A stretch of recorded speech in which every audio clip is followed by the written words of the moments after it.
If you're about to buy a dash cam, then there's a very real risk of getting ripped off, and you probably won't realize until it's too late, or you may never find out at all. Because the price can look reasonable, the reviews may seem convincing, and everything written on the box makes it feel like you're buying complete protection for your car. But in reality, you could be left with unusable footage, insufficient coverage, or just end up overpaying without realizing it. So here are 7 ways some dashcam companies are ripping you off, and how to avoid all of them. The final one is so sneaky, even experienced buyers are being caught out. But the first problem affects just about everyone who's about to buy a dash cam. Because you might not realize it, but that attractive price you see on the sales page is rarely the final cost. It's just the start. For example, you might think you're getting a bargain by paying only $150 for a dash cam, only to discover that the memory card isn't included, leaving it unable to record until you buy one. If you want parking protection, you may also need a hardwire kit, compatible fuse taps, and possibly professional installation. Optional extras can include a polarizing filter, larger memory card, LTE hardware, and subscription costs on connected models.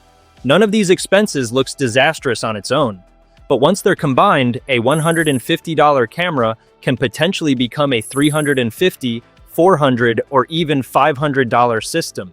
But the real danger is comparing an incomplete camera with another package that already includes the equipment you need. The lower starting price can make the first camera appear cheaper, even when its complete setup costs more. So before buying anything, calculate the total cost of the protection you want. Include the cameras, storage, parking power equipment, installation, and any recurring fees. Then make the same calculation for every model you're considering. You'll also want to remove features and accessories you don't actually need because they can inflate the final price. I've got some examples of those coming up. But to save you some research, the exact BOTSLAB G980H package linked below was listed at around $140 at the time of recording. It includes front and rear cameras, a 64GB microSD card, and the standard car charger, so you can begin recording your journeys immediately. Its advertised parking mode still requires BOTSLAB's dedicated hardwire kit, which is sold separately. But if you're still doing your research, the next problem could leave you in serious trouble when it matters most. Because some dash cams advertised as 4K aren't actually capturing native 4K detail. Instead, they use a lower resolution sensor and enlarge the footage through software. The finished file may have 4K dimensions, but increasing its size can't create details the sensor never recorded. This allows 4K to appear prominently on the sales page because the output file is technically 3840 by 2160. But when you pause the recording, the additional captured detail you expected may not be there. And in my book, paying extra for software enlarged footage presented as genuine 4K detail is a ripoff. The good news is that upscaled 4K is relatively easy to identify once you know what to check. Native UHD 4K contains approximately 8.3 million pixels, so search for the exact sensor model and check its native resolution. If a camera uses a 5 megapixel sensor, it can't natively capture a complete 8.3 megapixel 4K frame. Then check the full recording mode table and an original file, not a compressed YouTube sample, because some models reduce resolution, frame rate, or HDR when additional channels are connected. And remember, even native 4K can't guarantee a readable plate because exposure, bitrate, distance, and movement still matter. But if that sounds like too much research, consider the dual 4K version of the Vantrue S1 Pro Max. It uses Sony IMX678 Starvis 2 sensors at both the front and rear, with each sensor providing the native resolution required for genuine 4K capture. So you're not simply receiving a 4K-sized file. You're getting native 4K exterior footage in both directions, which is why I've linked this particular version below as the best option for genuine dual 4K recording. But misleading resolution claims aren't the only specifications that can persuade you to pay for protection you don't need. Because manufacturers have discovered that camera count boosts sales in much the same way as resolution. One channel becomes 2, 2 becomes 3. And before long, you're being encouraged to buy a 4-camera flagship system because it appears to offer the ultimate protection. But more cameras only provide more protection when they're recording something you genuinely need. For most drivers, the first worthwhile upgrade is a rear camera. If another vehicle hits you from behind and pushes your car into the vehicle ahead, the front recording may show the collision, but not what caused it. The rear footage could provide the missing evidence. A cabin camera has a much more specific purpose. It can be extremely valuable for taxi and rideshare drivers, families carrying passengers, or anyone who needs evidence of what happened inside the vehicle. But if you normally drive alone, paying extra to record an empty cabin on every journey isn't better protection, it's an upsell. The same applies to 4-channel systems. Their additional coverage can make sense for rideshare work, fleet vehicles, or drivers concerned about incidents approaching from the sides. But that doesn't mean every ordinary driver needs 4 cameras surrounding the car. Extra channels can also mean more cables, a harder installation, and a heavier storage workload.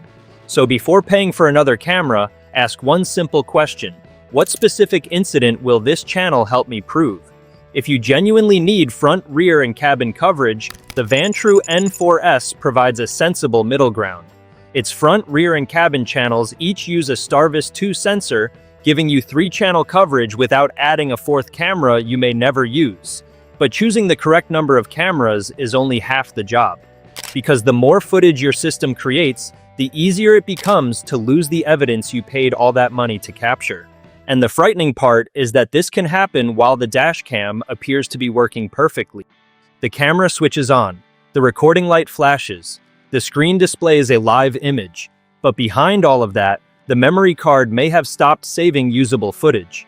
Unlike the card inside an ordinary camera, a dash cam's memory card is constantly recording, deleting, and rewriting files. It may have to do this for hours inside a hot vehicle while handling several high-resolution video streams simultaneously. A cheap or unsuitable card can wear out under that workload. Recordings may become corrupted, files can disappear, or the camera may stop saving new footage correctly. Some dash cams will give you an obvious warning. Others may not make the failure clear unless you open and play the recordings yourself. So you could continue driving for weeks believing every journey is being recorded, only to discover after an accident that the evidence you need doesn't exist. Capacity matters as well. Once the card becomes full, loop recording begins overwriting the oldest unlocked files. A smaller card gives you a shorter window to retrieve important footage before it may be replaced. So don't protect a several $100 dash cam with the cheapest memory card you can find. Choose a reputable high-endurance card designed for continuous video recording. Confirm that its capacity and speed are supported by the exact camera, follow the manufacturer's formatting instructions, and regularly play a few recent recordings to make sure the files are still usable. For a high-data 3-channel setup, the specific 70 MIT 800 package linked below includes a 512 GB memory card. That larger capacity extends the loop recording window for its dual 4K exterior and cabin footage. But capacity isn't the same as endurance, so verify the supplied card's rating and continue checking recent recordings regularly. But a failed memory card isn't the only way the real cost can remain hidden until after checkout. Because the next ripoff can turn a one-off purchase into a bill that follows you for years. 4G connectivity is one of the most attractive upgrades now being used to sell premium dash cams.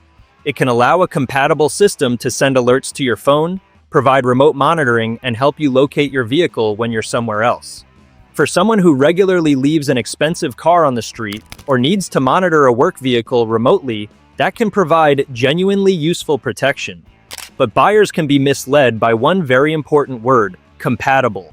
A camera described as 4G compatible may not include everything required to use those connected features. You could also need a separate 4G hardwire module, a compatible SIM card, and an active mobile data service. Support can vary between countries and networks, and some remote functions may depend on maintaining that connection. So, what appeared to be a feature included with the camera can become another hardware purchase followed by an ongoing charge. And because each individual cost may appear relatively small, it's easy to ignore how much connected protection will cost over several years. The solution is to calculate 4G as a complete service, not as a specification on the sales page. Check which module is required, whether it works in your country, which mobile networks are supported, how much data you'll receive, and which functions stop working if the connection ends. Most importantly, decide whether remote access will genuinely change how you protect your car.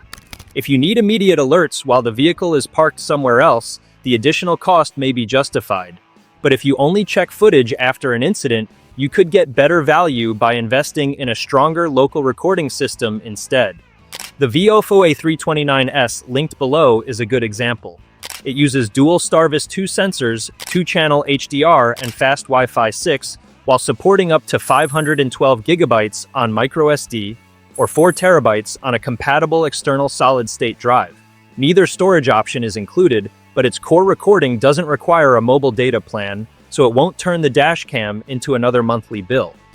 But even if you reject every subscription, one of the industry's most heavily advertised features can still demand another purchase before it works. Because parking mode included often means the software is built into the camera, while the permanent power hardware required to use it is not. The standard charger normally powers the camera while the engine is running, but in many vehicles, the accessory socket switches off with the ignition. The moment you leave the vehicle, the dash cam switches off as well, and so does the parking protection you thought you'd already paid for. To keep the camera operating, you'll normally need a compatible hardwire kit connected to a permanent power circuit. Depending on the vehicle and installation, you may also need fuse taps, additional cables, or professional fitting. Depending on the vehicle, an OBD cable or dedicated dashcam battery may be alternatives. But battery packs can add hundreds of dollars, making them difficult to justify unless you need extended coverage without drawing from the starter battery. So start by deciding how long you genuinely need parking surveillance. If you only care about evidence while driving, the standard charger may be all you need.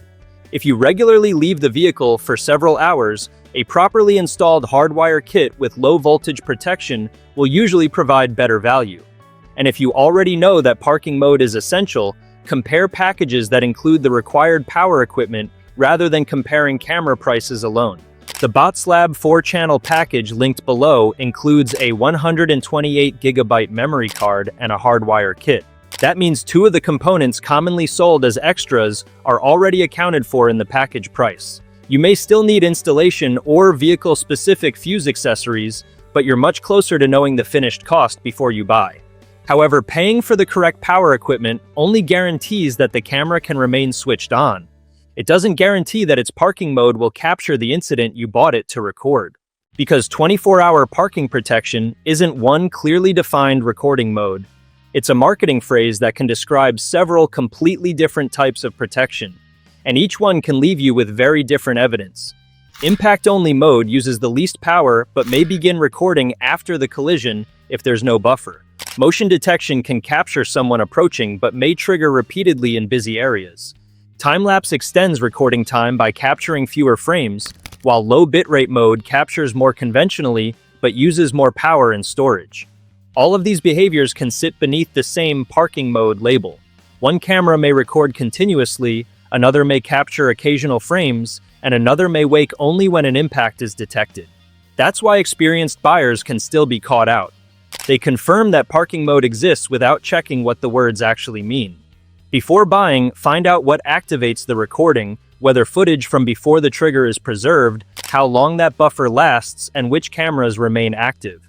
You should also check how the system protects the starter battery, what voltage cutoff options are available, and how long the camera can realistically operate in your chosen mode.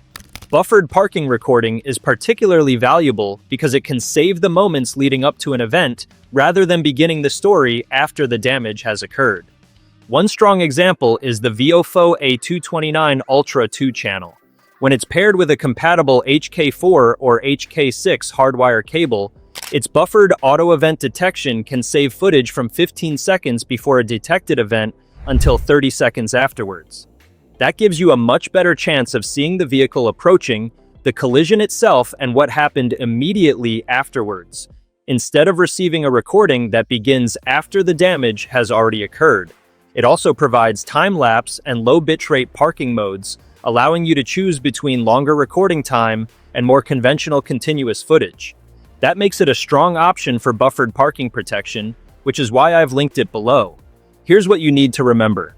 The pattern behind most dashcam ripoffs follows a theme. The headline price or specification gets your attention, while the compromise sits underneath it. The camera may still work, but not necessarily as expected. So, the answer isn't simply to buy the cheapest dash cam or the one with the longest specification list. It's to ensure that you're actually buying a dash cam that will meet your expectations, and that's what our individual dash cam reviews on this channel help you do. I've linked the specific cameras and bundles mentioned below to help save you time.